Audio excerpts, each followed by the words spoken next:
O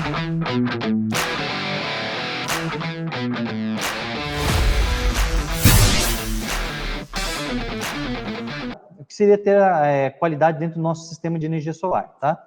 A utilização de materiais e equipamentos de qualidade. Esse é um dos itens principais que você deve estar utilizando para você ter aí um sistema bem adequado, né? E aí a gente vai estar passando para vocês, então, qualidade, materiais de qualidade é muito importante, tá? Então, no primeiro item que a gente vai estar falando ali, equipamentos com aprovação do Inmetro. Isso é muito importante que a gente tenha, tá? Porque assim, eu não sei que regiões que vocês são, que região que vocês são, né? Mas a gente aqui trabalha com a fronteira com o Paraguai, tá? Então, Cascavel fica próximo de Foz do Iguaçu, ali onde ele tem a fronteira com o Paraguai e a Argentina. A gente já ouviu falar aqui na cidade, eu pessoalmente nunca tinha visto, tá, isso, mas são módulos onde eles compram módulos no Paraguai, que ele tem um custo mais barato, e isso agora também com esse dólar aí, eu não sei como é que vai estar, né? Mas eles compram com um custo mais barato para revenderem aqui no Brasil, ilegalmente, né? E aí ele não tem essa aprovação do Inmetro e tal, então não tem essa qualidade. Então, para você que mora aí em fronteira e tudo mais, é bem interessante aí que vocês fiquem de olho nessa parte aí de, se o pessoa está vendendo materiais aí, você saiba de onde realmente está vindo esses materiais, se é uma empresa realmente com nome no mercado, né? Então a gente acaba tendo aí bastante empresas aí hoje sérias que estão trabalhando no mercado, bem bacana, beleza? Então o segundo item ali, vamos falar sobre o cabo solar, tá? Para instalações externas. Às vezes, para quem já trabalha na área, parece ser uma besteira, tá? Em relação a cabo solar. Principalmente eu não tinha ideia mais ou menos que ocorria esse tipo de situação até realmente acontecer comigo. Um fornecedor de materiais elétricos chegou até no meu escritório aqui para me fornecer cabos elétricos, né? Então eu disse para ele que não, que eu trabalhava com cabos elétricos solares e tudo mais, né? E aí ele falou para mim que não, que hoje em dia não tem mais essa situação de cabo solar, o pessoal está usando cabo normal mesmo, que ele tem um custo mais barato e tudo mais. Então, por isso que a gente está fazendo essa questão aí, passando para vocês também em relação a isso, para cuidar realmente, né, dessa parte de cabos, né, para estar utilizando os cabos realmente, cabos adequados, específicos, né, realmente, ali, como o André ele até comentou ali, né, cabos específicos, se não descasque, realmente, acontece muito isso, e ela tem uma proteção, né, uma proteção UV no caso, e é isso que faz ela permanecer, ela tem uma vida útil aí de 25 anos, 30 anos, né? Então é totalmente diferente de você estar instalando umas instalações elétricas, tá? Então por isso que a gente aconselha sempre você estar instalando com cabo solar mesmo. Hoje, quando você compra o kit fotovoltaico, né, automaticamente ele já vem com esse kit pronto, tá? Com os cabos solar, normalmente já tudo certinho. Isso que vocês devem cuidar no momento de estar fazendo uma instalação, tá?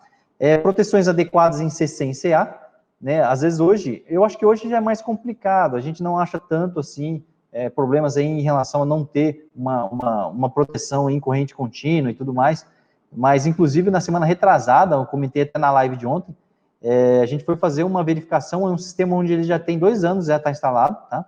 Foi uma empresa, inclusive uma empresa grande que fez a instalação, e ele não tinha proteções em corrente contínua.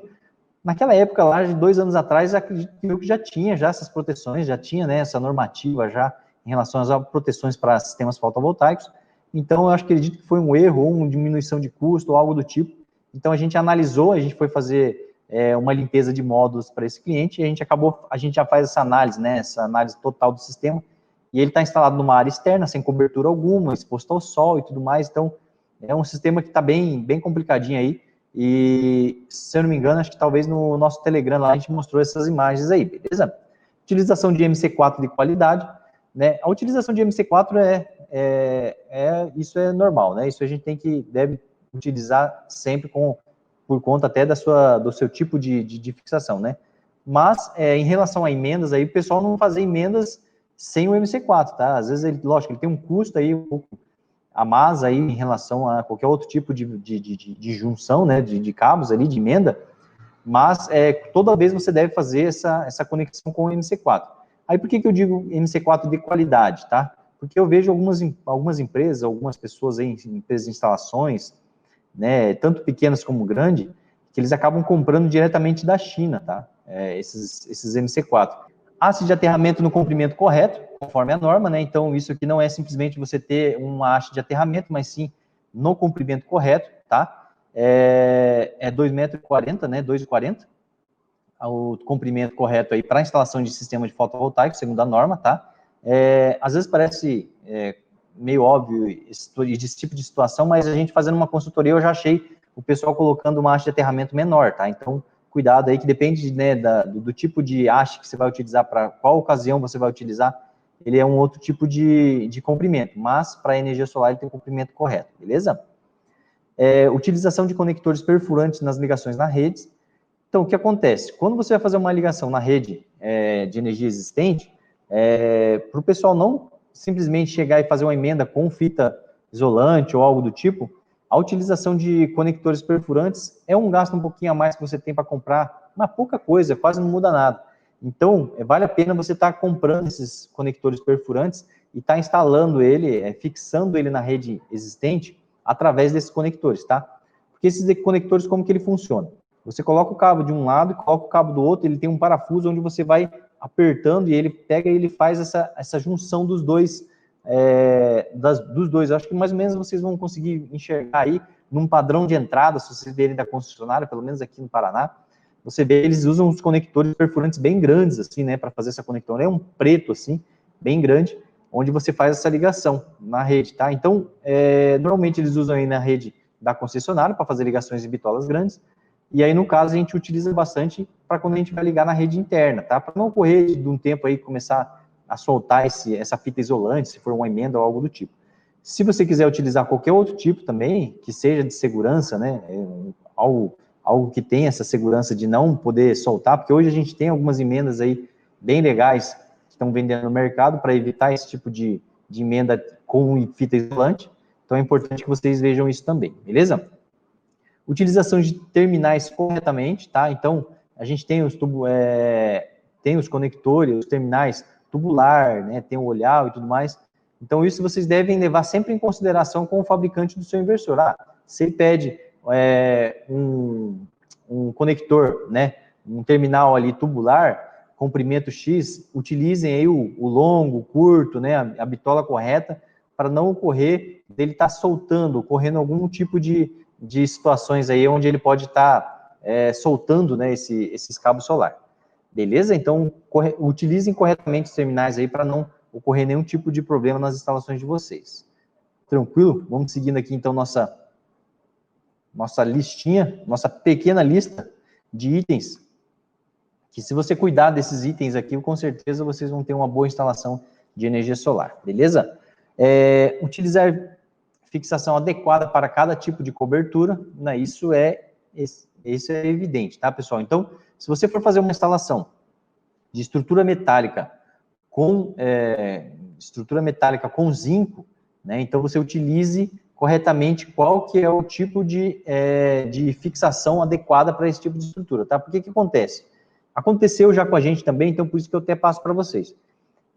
Quando a gente vai fazer uma cobertura, por exemplo, vamos colocar aí uma de fibrocimento, tá? Fibrocimento tem ocasiões onde eles utilizam estrutura metálica e tem ocasiões onde eles utilizam, né, estrutura de madeira, tá? Então, quando você vai comprar, às vezes, um kit fotovoltaico no fornecedor, ele coloca lá somente se é fibrocimento. Aí você vai lá, coloca fibrocimento, e aí quando chegam os equipamentos para você, os seus conectores, né, sua fixação da sua cobertura, ele veio para fixar em madeira e a sua cobertura é metálica. Putz, e agora, o que eu vou fazer? Meu parafuso é parafuso para madeira, não é parafuso para estrutura metálica. Aí o pessoal acaba tendo que utilizar aí o próprio parafuso das telhas que já existe e tudo mais, que não é apropriada para esse tipo de, né, ela é feita somente para você fixar a telha, não a sua estrutura. Então o pessoal acaba fazendo esse tipo de instalação. Então, para evitar esse tipo de ocasião, então, quando você for fazer a visita com o seu cliente, sempre analise certinho se é fibrocimento, não simplesmente fibrocimento, tá? É fibrocimento, mas estrutura de madeira ou é metálico? E quando você for comprar o seu kit fotovoltaico, fala para o seu fornecedor, é estrutura, é fibrocimento com madeira, fibrocimento com metálico, tá? Então você define isso certinho, para a gente já te passar certinho qual que é o parafuso, né, para você fazer a fixação correta. Beleza? E quando você vai fazer colonial, zinco, fibrocimento, zinco é uma. Então, cuidem bem nessa parte aí de você estar escolhendo qual que é a estrutura adequada para você fixar. tá ok? Fazer o aterramento corretamente, tá? O aterramento, ele é muito importante que vocês executem, na verdade, é essencial, sem isso vocês não devem estar instalando, tá? Eu já vi instalações sem aterramento, eu já vi instalações, como a gente trabalha com consultoria, né? Então a gente acaba fazendo assim, a pessoa contrata, a empresa contrata a nossa empresa, onde são várias instalações onde a gente vai lá e vamos aí acompanhando cada instalação, verificando, analisando, e depois a gente faz um relatório dos erros e acertos, né? Então essa parte sim de erro a gente já viu muito no mercado. E aí às vezes você pensa, mas aterramento é óbvio, tem que ter aterramento, senão não funciona corretamente. Mas já vi pessoal usando aterramento da própria rede interna da residência, já vimos usar o aterramento também, o neutro como aterramento, porque o da concessionária está aterrado, então ele acaba ligando ali no neutro. Então esse tipo de situação acaba ocorrendo aí no mercado, então a gente deve cuidar bastante aí para estar executando corretamente, tá? Inclusive até o local que você vai passar esse aterramento, né? A gente aqui tenta estudar muito bem aonde a gente vai colocar o nosso aterramento do nosso cliente, para que, primeiro, não tenha um aterramento onde fique totalmente exposto, simplesmente a pessoa pensa, só vou descer aqui o aterramento e tudo bem. Mas às vezes é uma fachada, é algo do tipo que pode prejudicar ali a fachada da residência ou da construção, então isso acaba levando aí um ponto negativo aí para sua empresa, beleza? Então analisem bem onde vocês podem estar utilizando e façam um aterramento correto, não utilizando, por exemplo, eu já vi instalações onde o pessoal acabou colocando dentro da calha, né? Então, onde desce a calha ali, o rapaz acabou passando o aterramento por ali para descer. Então, é uma situação bem complicada realmente, mas vocês devem cuidar com isso, beleza? Então, o próximo item ali é ligação correta conforme cada MPPT. Então, a gente já tem uma aula aí que a gente falou sobre os MPPTs, tá? Qual que é a forma correta de você ligando, qual que é o tipo de separação que você deve fazer em cada MPPT, quantas entradas você possui no seu inversor, qual que é a potência da entrada do seu inversor. Então, a gente tem uma live exclusiva, eu estou falando bastante sobre isso, inclusive a gente teve muito comentário positivo do pessoal, mesmo depois da live aí o pessoal acabou assistindo, e foi bem legal. Então, para você que não assistiu, corre lá no nosso YouTube, que está lá disponível, ele vai ficar por um tempo aí, tá? Acredito que até mais umas 2 semaninhas aí vai ficar lá disponível, então para quem não assistiu, corre lá, beleza? Identificar cada cabo corretamente, tá? Isso é muito importante que a gente identifique cada cabo, por quê? Você vai fazer uma instalação no solo, correto? Normalmente, né, quando você vai fazer uma instalação, ela tem um comprimento bem grande. Se você compra, né, o cabo já em bobinas, né, grandes, inclusive a gente sempre explica isso, né, ou você usar bobinas, ou você comprar por fardo a cada 100 metros, a cada 200 metros, que você pode estar com isso também, tá? Para eles estarem separando para você. Aí você tem que fazer algum tipo de emenda, algo do tipo, e aí depois você precisa fazer uma manutenção no seu inversor, depois de tudo instalado. E aí você vai lá na ponta do seu cabo, você não sabe qual que é o arranjo que está ligado esse cabo, tá? Então é interessante que vocês sempre passem ali tem uma maquininha, né, na parte elétrica, aí o pessoal que trabalha com elétrica, sabe, essas maquininhas onde você consegue digitar ali, e ele vai estar imprimindo ali, arranjo número 1, tantos módulos que seja, tá? Você imprime e cola certinho ali na ponta do cabo para você estar identificando, beleza? Não misturar as cores dos cabos, tá? Isso é bem legal. A gente vê que dificulta muito, principalmente o nosso trabalho, que a gente trabalha com consultoria, acaba dificultando muito, porque que acontece? Eu vou fazer uma análise de uma instalação, onde eu chego no inversor, e eu quero seguir o cabo para saber qual que é o cabo, se está aterrado, se tem aterramento ou não. Aí o que acontece? A pessoa foi lá e me usou cabo, se for cabo de 10 milímetros que seja, ele usou tudo cabo verde, porque é mais barato, né? Ele usou o cabo tudo verde. Não sei se é mais barato ou porque também está sobrando lá na empresa dele e tal. Ele acaba usando tudo cabo verde. Eu fico, tá, qual que é o aterramento? Qual que é o cabo de fase? Tá? E aí a gente fica perdido totalmente nisso. Tá, a pessoa que instalou pode ter instalado corretamente, entendeu lá, ó, eu sei que os 3 aqui são e o tal lá é para aterramento. Porém, você deve cuidar com isso, porque não é somente você que instalou, no caso ali, realizou essa instalação, que vai estar mexendo nisso. Então é importante que vocês deixem de uma maneira fácil para que outra pessoa, ou até fazer uma manutenção, um outro funcionário, se for dar uma manutenção nesse cliente, entenda qual que é o cabo corretamente, né? Então, inclusive nesse cliente eu identifiquei que ele desceu o cabo de aterramento das placas e deixou ela perdida dentro do eletroduto, e não foi aterrado o sistema, né? Então, aí eu consegui identificar, porque eu tive que desmontar todinha a estrutura para mim descobrir onde estava vindo o cabo. E é assim que a gente conseguiu descobrir. Então, possivelmente não passar os cabos CC e CA no mesmo eletroduto, tá? Então, isso é importante que a gente lembre vocês também, na hora de fazer a sua ligação no seu inversor. Nunca ligar, por exemplo, vem os cabos de corrente contínua, tá? O que o pessoal faz muito, que a gente reprova muito, é o seguinte: você faz uma ligação em corrente contínua descendo, né, que vem das placas, e aí depois tem uma subida onde ela vai para a rede da concessionária do outro lado, certo? E aqui embaixo que vai ser os string box, seu inversor, né, e as suas proteções em corrente alternada.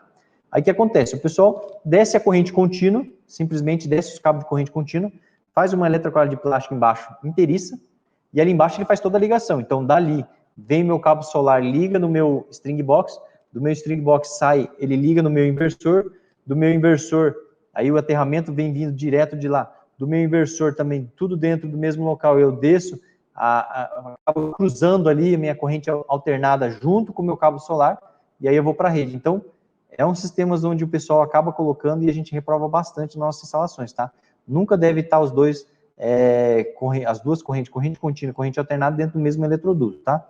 Na frente ali eu vou estar mostrando para vocês umas fotos ali de como que é esse esquema aí de separação dos cabos, beleza? Local de instalação do inversor, né? Inclusive essa que eu falei para vocês que estavam sem a corrente contínua, ela estava totalmente exposta ao sol, tá? Os equipamentos os inversores, o string box, assim, eles colocam lá que ele tem proteções realmente IP66, tá?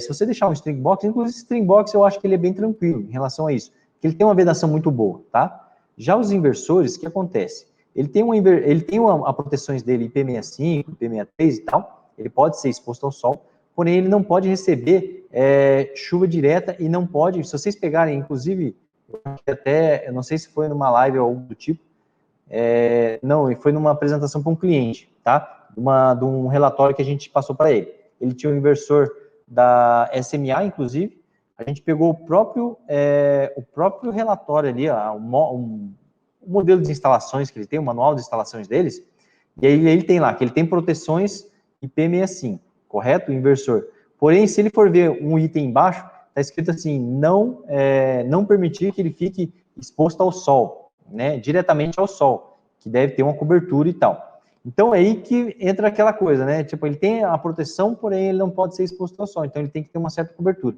Então, o que a gente entende disso, tá? Que você tem um inversor, nesse inversor, então, a gente deve ter pelo menos uma cobertura em cima dele, para que ele não fique diretamente. Se ele pegar sol, não pega chuva direto nele, mas se ele pega só um pouquinho ali durante um período do dia, não tem problema, tá? Não tem tanto problema em relação a isso. Só que ele não pode ficar exatamente exposto ao sol. Você simplesmente pegar a parede, você colocar ele lá e deixar ele lá, tá? Já tem casos que a gente já viu o pessoal instalando até embaixo das placas, né? Então, quando é uma viária ou algo do tipo, o pessoal colocou embaixo das placas.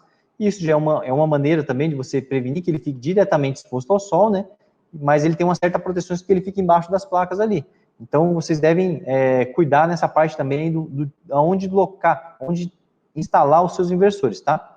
E aí, o que acontece? O pessoal que acaba fazendo esse tipo de instalação, instalando o inversor para fora, e eles pensam assim, não, ele tem proteção e pode ficar fora. Beleza, mas aí você está utilizando uma caixa adequada para corrente alternada?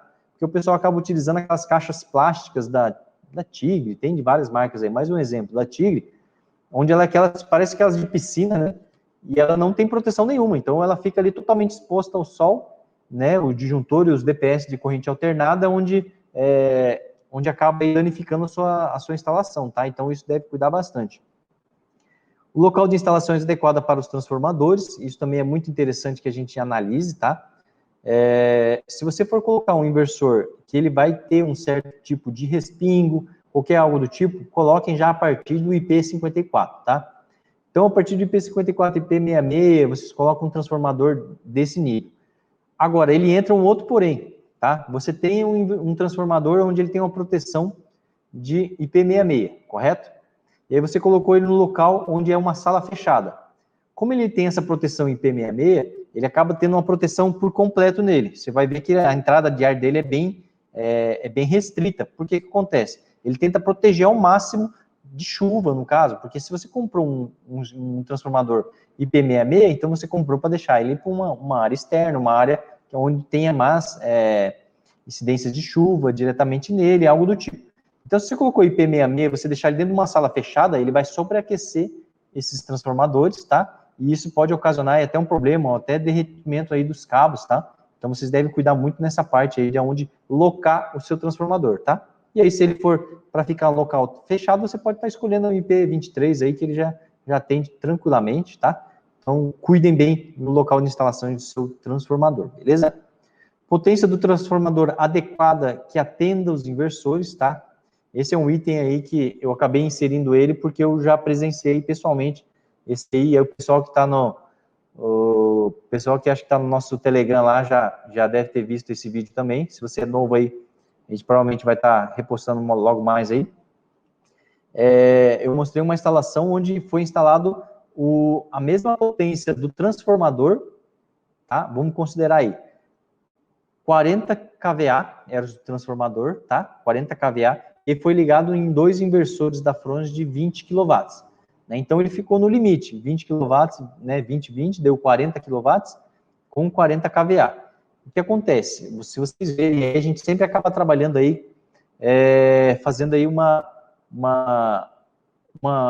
você tem um cálculo que você faz para você estar descobrindo isso. Qual que é a potência do meu transformador que eu devo utilizar, tá? Para ele não trabalhar no limite. Então, assim, tem pessoas que trabalham com 20%, 30%, colocam uma porcentagem em cima aí da potência do inversor, tá? Ou também tem esse cálculo que você deve ser feito, tá ok? Então, isso também a gente explica aí, eu não vou entrar em detalhes aqui, mas tem uma aula de cálculos aí que a gente dá, que ela é bem interessante lá. Inclusive, acho que no workshop lá vai ter o Lucas falando sobre cálculos lá, que é bem interessante, beleza? E aí tem essa parte. Deixa eu ver uma pergunta aqui Deixa eu primeiro dar boa noite para o Edson. Boa noite, Edson, tudo bom? Seja bem-vindo. José, tem uma pergunta. Se fazer uma proteção de materiais de calha desde que não haja contato, pode ser? Deixa eu só dar uma olhadinha aqui. Se fazer uma proteção de materiais de calha desde que não haja contato, você diz fazer uma proteção no inversor, correto? Aí os equipamentos, né? Ele fica externo e você faz uma cobertura. Sim, você pode estar fazendo tranquilamente, tá? Inclusive, eu já vi o pessoal fazendo com calha, realmente. Então, você faz ali uma coberturazinha, né? Onde ele não pegue sol diretamente nele, nem chuva. Não tem problema nenhum. Pode estar fazendo sim, beleza? Não esquenta a cabeça, não. O importante é a gente poder manter ali uma cobertura para que ele não pegue diretamente ali sol nele. Tranquilo? Então, o próximo item aqui, potência adequada. Beleza. Então, vamos para a nossa próxima lista. Rapaz, preparei uma lista legal aqui para a gente estar falando aqui.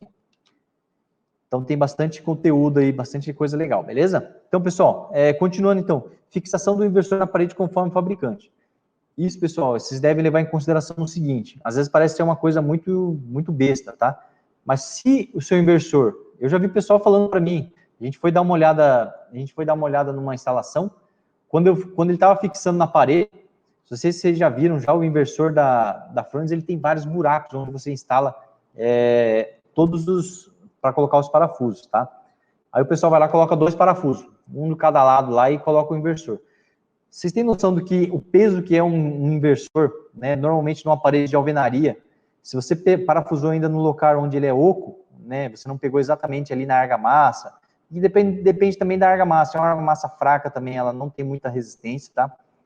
E aí você pega ele no oco, na parte oca ali, e coloca uma bucha e acha que ele está preso, com certeza seu inversor ele vai estar caindo no chão aí durante um período, ou pode ocasionar até um acidente aí, dependendo do local tiver uma criança, algo do tipo, puxar um cabo, acontecer alguma coisa. Então, a gente eu já vi inversores já caídos, tá, por conta de parafusos aí, então vocês devem cuidar bastante com isso. Se o fabricante pede que você deve colocar 10 parafusos, 12 parafusos, 20 parafusos, parafuso é barato, tá? Caro é o inversor, então coloque um parafuso aí certinho, não estrague o inversor de vocês, não danifique, não queime o nome da sua empresa por conta de R$5 de parafusos que você vai gastar, beleza? Tipos de eletroduto para cada instalação, tá? O que vocês devem fazer? Para cada instalação, você deve analisar qual que é o tipo de eletroduto ideal para aquele cliente, tá? Então, o que acontece? Eu tenho preferência para eletroduto zincado, galvanizado a fogo e tal, utilizar esse tipo de eletroduto, beleza? Porém, eu não vou chegar numa casa do cliente onde vai ser instalado os inversores ali na área gourmet dele e colocar esses eletrodutos de 2 polegadas lá atravessando no meio da sala dele, certo? Então, tudo isso você deve levar em consideração conjuntamente com o seu cliente. Qual que fique mais adequado para ele? Vamos colocar ali, se for numa área mais rústica, por exemplo, aqui no meu escritório, é tudo puxado mais para o rústico, preto fosco e tal. Então eu coloquei aqui tudo galvanizado. Ficou muito show, muito bonito, bem bacana, tá? Inclusive eu quero mostrar também para meus clientes. Então a gente tem toda essa instalação. E aí no caso, se você for fazer uma instalação, que nem eu disse para vocês, numa área gourmet, analisar o cliente, tem aquelas eletrocalhas assim, não é tão aconselhado você usar de plástico e tudo mais, né? A gente não gosta muito, mas em relação à visibilidade ali, como é que vai ficar o sistema do seu cliente, é melhor que você utilize uma coisa mais bonitinha. Para não ocorrer de você colocar um eletroduto galvanizado lá, daí seu cliente olha aquilo lá e fala, meu Deus, que coisa ridícula. Ou até a esposa dele, né, achar que estragou toda a decoração da casa dela, então cuide bem nessa parte, beleza? José fez uma pergunta, se colocar parafuso passante, pode? Pode. Se você souber colocar ele certinho, analise bem o local que você vai estar colocando, tá? A área externa, se é uma área externa ou não e tal. Então você pode estar colocando tranquilamente, beleza? Não tem problema nenhum. Se ele fixando bem, você fixando bem ele na parede, né? Colocando a quantidade ideal ali para fixação, tranquilo, beleza? Ligação na rede com bitola correta. Isso também, pessoal, devem levar em consideração, tá? Qual é o tipo de bitola? Inclusive, no nosso workshop, a gente vai estar até mostrando, dando algumas dicas para vocês aí. Inclusive, lá depois no Plano Eco, lá a gente tem uma planilha onde você calcula todas as bitolas automaticamente, tá? Então, a planilha que ele calcula tudo. Então, lá ela já te dá qual que é o disjuntor de entrada, qual o tamanho, qual que é a bitola, tudo automaticamente. Muito, muito bacana. Então, para você que está começando aí, é um negócio que vai valer muito a pena, beleza? Transportar os moldes da maneira correta, tá? Isso também é um dos itens. Eu não tenho até aqui nenhuma imagem aí de transporte. Eu acho que eu falei uma aula aí, se eu não me engano, foi de estruturas, instalações, se eu não me engano, de instalações fotovoltaicas ali, que a gente diz um pouco sobre esse manuseio aí. Então, você tem que saber levar ela corretamente, né? Não empilhar as placas uma em cima da outra, danificando aquela parte, a última placa lá embaixo, tá? Então, levar ela sempre de pé, né, no retrato ou em paisagem, sempre levar ela da maneira mais correta possível, fixar ela num carro, num veículo, amarra bem ela, não deixa ela frouxa batendo, porque assim, a gente pode estar gerando microfissuras nas células ali onde vocês não conseguem ver, né? Essas microfissuras, mas ela acaba danificando seus módulos, beleza? Utilizar estruturas de alumínio e parafuso de inox nas coberturas, isso é essencial, pessoal, não adianta você querer achar que você vai estar economizando, pegando um metalúrgico para fazer uma estrutura para você, tá?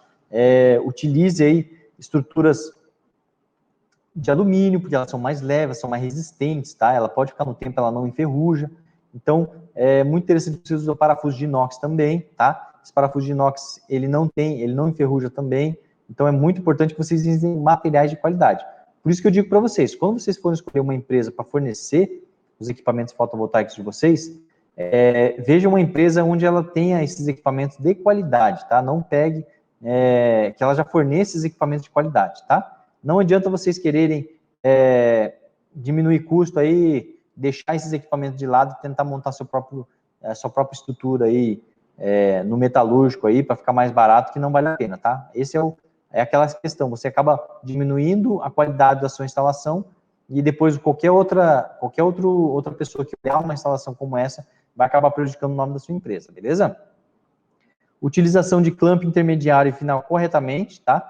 Então, por exemplo, faltou um clamp, o cara foi lá e amarrou com arame, fez alguma gambiarra lá. Ou utiliza clamp ali, intermediário para final, ou de final para intermediário ali, fazendo uma certa emenda ali, né? Uma gambiarra, vamos dizer ali, no caso. E isso não assegura que os seus painéis fiquem bem assegurados lá em cima, tá? Então, se ocasionar algum tipo de problema em relação aos módulos, e foi identificado que você não usou corretamente, isso pode estar prejudicando bastante aí a sua instalação, beleza? Pode estar dando um prejuízo bem grande. esterilização, espaçamento dos painéis fotovoltaicos na cobertura. Esse também é um item que eu pego muito no pé da galera. A gente vê muito aí nas coberturas o pessoal fechando a cobertura de painéis fotovoltaicos. Pô, encheu o painel fotovoltaico de placas. E aí, beleza, você foi instalando lá, foi fechando, foi ligando, saiu, falou, não pisei e não encostei em cima dos módulos. Beleza. Mas e agora para fazer manutenção? Para o seu cliente precisar limpar as placas? Como que eles vão limpar aquela placa lá do meio lá? Tá? Então, isso vocês devem levar em consideração e deixar sempre um vão entre os arranjos ali. Pô, o que custa deixar ali 30 centímetros, 50 centímetros ali de uma passarela ali para o pessoal poder estar caminhando, limpar corretamente, tá? Ah, mas hoje tem cabo aí de 6 metros que ele alcança lá em cima. Pessoal, ele alcança, mas ele não faz a limpeza corretamente, porque ele não tem força para poder estar tirando a sujeira dos módulos. Então, você vai ver que os módulos mais próximos, eles estão mais limpos, e o do meio acaba ficando com uma certa camada de sujeira, tá? Então, isso pode estar prejudicando bastante em relação à geração do seu cliente e, consequentemente, aí, queimando o nome da sua empresa, beleza? Porque quando você chega lá, quem instalou? Ah, fulano de tal, pô, não pensou nisso, ó, um detalhe aí que pode prejudicar você, beleza? Espaçamento dos arranjos fotovoltaicos para a estrutura de solo, tá? Essa parte é muito interessante, porque o que acontece? Se você não faz o espaçamento correto, a gente tem uma planilha que ela faz o cálculo diretamente para você saber quantos metros você vai ter de distância, tá? Mas, se você deixar ela muito próxima, vocês vão ver que durante um período do inverno, esse módulo da frente vai acabar fazendo sombra bem na parte de baixo dos seus módulos. Se você ainda instalou seus módulos, né, nos sistemas de retrato, vocês vão praticamente prejudicar o arranjo inteiro que está atrás dessas placas, né, desse alinhamento. Então, o prejuízo vai ser muito grande. Então, cuidem bem nesse distanciamento aí, saibam na hora que vocês forem fazer um projeto, qual que é a distância ideal aí para vocês estarem fazendo, instalando os seus módulos. Beleza? Vamos para a próxima aqui, que, rapaz, o tempo voa.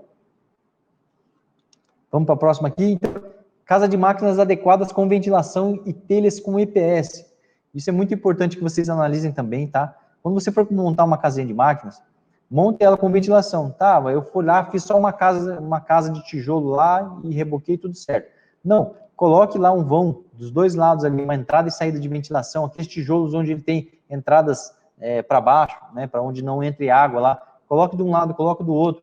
A gente tem, acho que uma instalação nossa lá de aviário lá, que vocês conseguem ver como é que é esse tipo de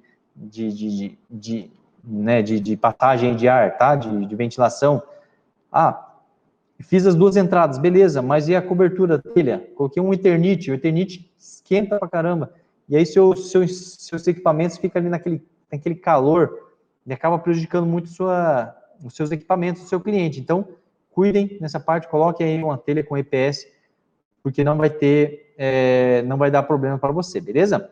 Fundação da estrutura do solo com o fabricante. Então, olha o manual de instalação do fabricante de vocês. Se a estrutura do solo é tantos metros de profundidade, sigam conforme o seu fabricante, tá? Se ele colocou lá 2 metros de profundidade, utilize 2 metros. Qual que é o diâmetro? Diâmetro de 20 centímetros, 30 centímetros, 50 centímetros. Então, vocês sigam corretamente, tá? Para não ter nenhum problema. Porque se ele está dizendo para você que é para você fazer nessa profundidade e nesse diâmetro, é para não ocorrer de acabar tendo que levar as suas estruturas, beleza? Seguindo então aqui, inclinação dos moldes corretamente conforme a região, então isso você também deve levar em consideração, seu HSP e tal. A gente tem uma aula, tem um pequeno vídeo no YouTube ali que eu coloco como que você faz esse cálculo aí, tá, da inclinação, daí você olha e faz o cálculo da sua inclinação da sua região, beleza? Organizar os cabos da estrutura de solo, então, a estrutura de solo, ele fica aqueles cabos embaixo, então, na estrutura, fazer uma organização dos cabos. Alinhamento dos módulos. Um alinhamento é uma coisa assim, pode ser uma coisa que não faça tanta diferença para o cliente, não faça tanta diferença para você, mas eu sou chato, hein, com alinhamento de módulos. Então, tipo, eu acho que a estética é um negócio muito interessante, muito, muito bacana, porque assim, é uma coisa que você vê, você já vê que ela tá meio torta ou algo do tipo. Então, a gente tenta sempre alinhar. Depois eu vou mostrar uma foto ali que eu acho, às vezes parece ser insignificante, mas eu acho que às vezes vale a pena você pensar um pouco nessa parte também, beleza? Alinhamento dos módulos, sombreamento por cabos, tá? Árvores, entre outros objetos, tá? Então, sombreamento ali nos módulos através de cabos. Vou mostrar uma imagem para vocês logo mais também, para vocês entenderem o que seria isso. Não caminhar ou se apoiar sobre os modos. Isso aí é essencial, né? Não caminhar, os modos não foram feitos para você caminhar em cima dele, e sim para proteger contra chuvas e granizo e tal, esse tipo de coisa ele suporta, mas não pisa em cima dos modos. Então, pessoal, brigadão por vocês, tudo de bom, um abraço e a gente se vê na próxima. Até mais!